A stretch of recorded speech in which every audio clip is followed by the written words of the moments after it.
So it is 24 days completed.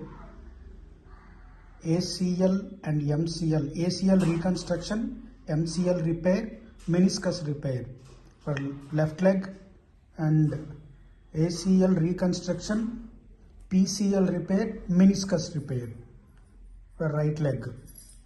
ఈ రోజుకి 24 రోజులు పూర్తయ్యాయి. ఎడం కాలుకి ACL reconstruction, MCL repair, meniscus repair జరిగింది. అదేవిధంగా కుడి కాలుకి ACL reconstruction, PCL repair, meniscus repair జరిగింది. ఇప్పుడు వాకింగ్ చూద్దాం.